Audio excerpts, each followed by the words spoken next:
Majestueux et fascinant, le lagon de Mayotte est à couper le souffle. Une beauté que Nicolas Fraisse aime immortaliser. 1500 km², un océan d'inspiration pour ce photographe. Il n'hésite pas à le sillonner pour capturer l'instant. Donc on est dans une baie dans le nord, où de temps en temps on a la chance de croiser une raie manta ou raie movula puisqu'elle a été renommée. Et donc j'aime bien quand je pars aux îlots du nord à Choisil, passer par ici, parce qu'on a la chance de peut-être la croiser aussi. Une faune et une flore exceptionnelles. Voilà ce qu'il veut laisser comme empreinte. Moi à la base je suis un passionné de la nature, donc ce qui me touche en premier c'est de voir toutes les scènes de vie de la nature que les gens ont du mal à voir. L'autodidacte de 42 ans veut transmettre à une majorité cette émotion des grands espaces. C'est parfois sur Terre qu'il a la meilleure vue. On est sur un site extraordinaire là à Choisil et on va monter en haut du rocher pour essayer de faire une petite vue panoramique, un petit paysage d'un des plus beaux endroits de Mayotte. Obtenir le meilleur cliché se mérite. Il faut beaucoup d'efforts, de patience, mais aussi l'instinct. Le résultat est souvent époustouflant. Passionné de photographie sous-marine depuis 2003, Nicolas a été bercé par l'univers paradisiaque des îles. J'ai pas mal voyagé depuis tout petit. J'ai fait tout mon primaire en Indonésie.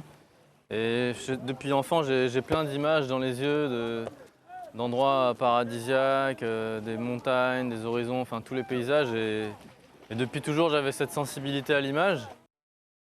Des paysages somptueux que l'on peut afficher dans son salon pour 500 €.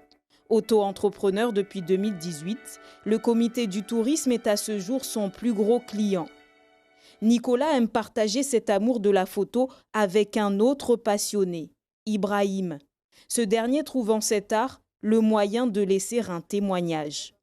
Moi, c'est tout ce qui a un lien direct avec Mayotte, ou la culture mahoraise, ou l'archipel. Pourquoi? Parce que c'est mon identité. Voilà, la culture, même si à l'évolution de la culture, mais au moins je sais que c'était comme ça. Et c'est ça qui fait de moi aujourd'hui Ibrahim. Ibrahim a fait de la culture mahoraise la signature de son art. Ce matin, il nous emmène redécouvrir l'un des symboles du territoire, le banga. Avec l'humidité aussi. Ah oui, donc du coup, ouais, tous les 2 ans, normalement, on doit changer. Donc, du coup, là, j'ai la chance d'avoir profité à certaines époques, ou plutôt de vivre dans les bangas. Donc, malheureusement, Mayotte, on n'en trouve presque plus. Et il y a une association qui a l'idée de mettre, en tout cas, l'habitat traditionnel en avant. Donc, ici à Passam, c'est pour ça qu'on est là, pour à la fois immortaliser ces bangas, cette organisation traditionnelle.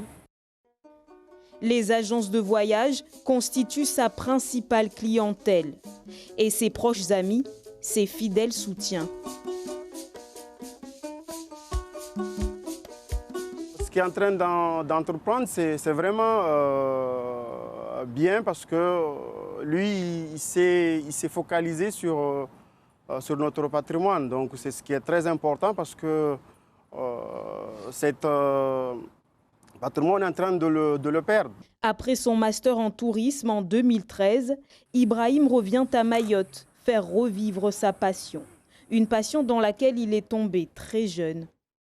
L'âge de 9-10 ans par là, quand j'ai vu mon frère traîner avec un appareil argentique à l'époque, donc il prenait des gens en photo comme ça et moi je me dis mais pourquoi pas aussi faire comme lui.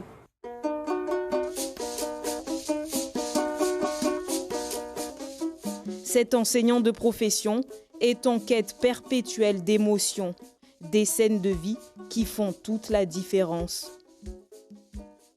Quand on fait la photo, il ne faut jamais prendre 2-3 photos. Il faut en prendre par exemple une 50aine pour pouvoir en choisir 1 ou 2 seulement. Mais après, c'est l'œil le cadrage, il y a tout ça qui doit être pris en compte pour avoir après la photo.